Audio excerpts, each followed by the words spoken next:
Bolt from the بلو، بجلی گرنا یا گرانا، جس کا مطلب ہے کہ کوئی چیز ناگہانی ہونا، اچانک ہونا، ان پلیزنٹ ہونا، ان ایکسپیکٹڈلی ہو جانا۔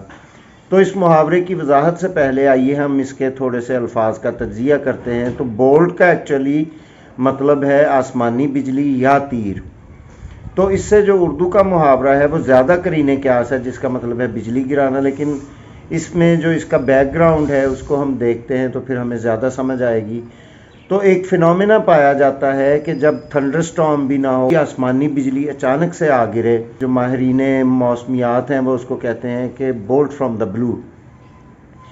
اب سوچنے والی بات یہ ہے کہ ارد گرد اگر تھنڈر سٹارم بھی نہیں ہے تو پھر بولٹ یعنی کہ آسمانی بجلی کیسے آ گرتی ہے؟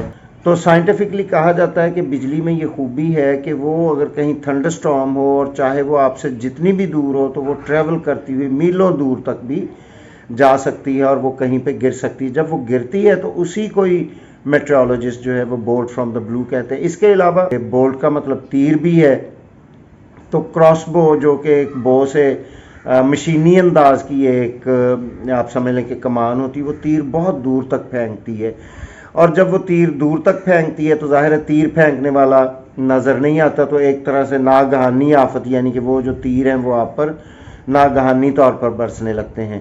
لیکن اگر اردو میں ہم اس کا بجلی گرنا یا گرانا دیکھیں تو یہ پازیٹیو بھی ہے اور نیگیٹو بھی ہے، یعنی کہ کوئی آپ سے کوئی ایسی بات کرتا ہے جو آپ کے لیے اچانک ہو تو اس کو ہم بجلی گرانا کہتے ہیں، لیکن بجلی گرانا کسی کا حسن بھی آپ پہ بجلی گرا سکتا ہے، کسی کی بات بھی، پازیٹیو بات بھی آپ پہ بجلی گرا سکتی ہے، کوئی ایسی خبر جو آپ کو ایک دم شاکڈ کر دے تو اس کو بھی ہم بجلی گرانا کہہ سکتے ہیں۔